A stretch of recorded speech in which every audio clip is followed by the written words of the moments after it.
গত এক বছরের বেশি সময় ধরে উত্তাল ভারতের উত্তর-পূর্বাঞ্চলীয় মণিপুর রাজ্য।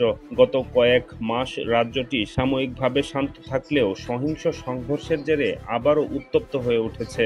গত কয়েকদিনে দফায় দফায় গুলি বিনিময়, বোমা বিস্ফোরণ, ড্রোন ও ক্ষেপণাস্ত্র দিয়ে হামলা, বেসামরিক নাগরিকের মৃত্যু, মণিপুর রাইফেলসের 2টি ব্যাটালিয়নের অস্ত্রাগার থেকে অস্ত্রশস্ত্র লুটের চেষ্টাসহ একাধিক ঘটনাকে কেন্দ্র করে উদ্বেগজনক পরিস্থিতি তৈরি করছে।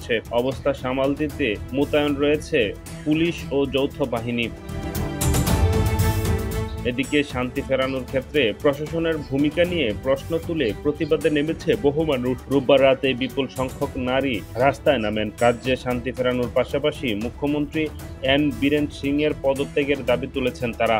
পুলিশ জানিয়েছে, প্রায় 4 মাস পরিস্থিতি নিয়ন্ত্রণে থাকার পর 1 সেপ্টেম্বর থেকে আবারও সহিংস সংঘর্ষের কারণে উত্তেজনা সৃষ্টি হয়েছে মণিপুরে।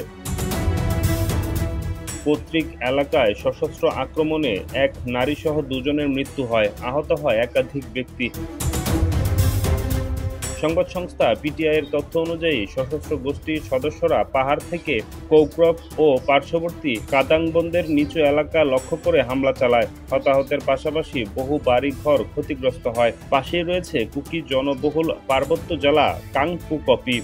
অভিযোগ রয়েছে, সশস্ত্র গোষ্ঠীর সদস্যরা কুকি সম্প্রদায়ভুক্ত।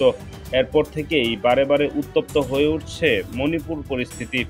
গত সপ্তাহে মংরাইয়ে ক্ষেপণাস্ত্র দিয়ে হামলা করা হয় বলে অভিযোগ। এই ঘটনায় এক বেসামরিক ব্যক্তির মৃত্যু হয়। এর পাশাপাশি মণিপুরে জিরিবাম জেলায় সহিংসতায় 4 জন সন্দেহভাজন সশস্ত্র গোষ্ঠীর সদস্য ও এক বেসামরিক নাগরিক নিহত হয়। আসাম সীমান্তবর্তী জিরিবামের মংবুং গ্রামের কাছে এই হামলা চালানো হয় বলে অভিযোগ করা হয়। ডেস্ক রিপোর্ট, নতুন সময়।